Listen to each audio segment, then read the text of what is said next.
everybody, welcome back to GWN. So I wanted to take a minute to toss out a new base that I recently came across, and I'm really liking. It impressed me enough that I decided to design my own version of it. And what I like about this base is that it commonly holds players to just 1 star. Now, if you remember, I tell you lots and lots and lots, get 2 stars, preferably around 60-65% or better, and you'll win a whole lot of your matches. Well, this base is really good for that, as far as holding people back on their 1 star. If you come from the top, you got a lot of aprons up there you got to deal with. So ground or air, you've got a big distance to cover. Ground, you got to clear them out or you're going to go down around the sides. And what ends up happening is you just work your way down to the builder hall, but you can't seem to get any further than that. So you end up with a low-level 1 star that you get with the builder hall.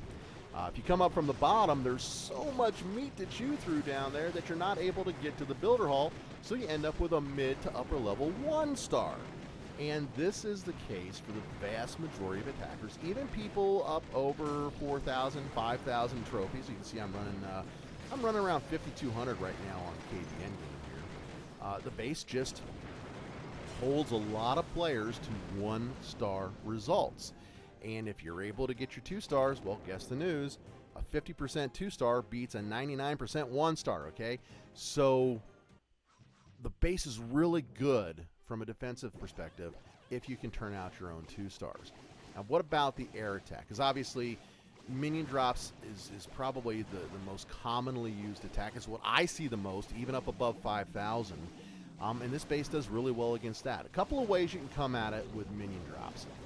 Some players will try to take out that kind of periphery junk buildings, if you will, that are around the outside of the base, like the army camps here, and now we got that battle machine altar up at the top left, and the elixir collector is up there.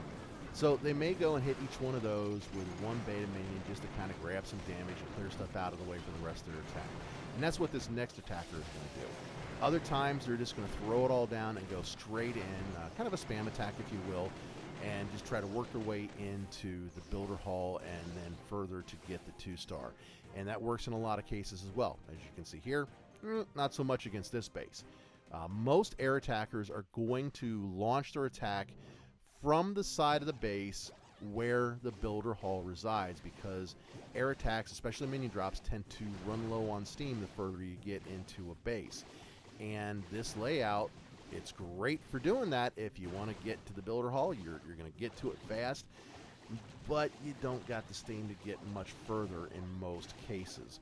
Attacks from the top left or right using minion drops, same results as I've described already, and you can see in a couple of these replays. You're not usually going to get to the 2 star. You might make the low 2 star. You might get 50-52%, but even then, not that often. Not that often. The attack that does the best against this particular base is a kitchen sink attack. And anybody who's playing at the really high levels of the game, the top levels of the game, that's what most of them are going to be using anyway.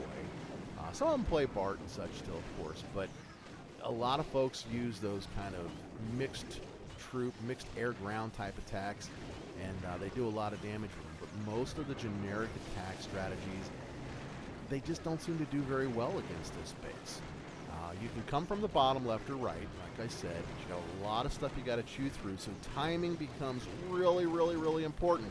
And an air attack coming from the bottom left or the right doesn't seem to hold water for this particular base. Doesn't do very well. Doesn't do very well at all. So, like I said, definitely liking it. So I wanted to share it with y'all. I've got a link down below in the description so you don't have to build it separately. But do move the mines and traps around a little bit. Make it your own. Make sure that it kind of works well with the area that you're dealing with. Thanks a lot for sticking around to the end of the video. Comments, questions down below. Be sure to use my Creator Boost code. Appreciate y'all doing that. And I'll be back in a few days with some more Clash of Clans content. Y'all take care. Keep on clashing. Bye now.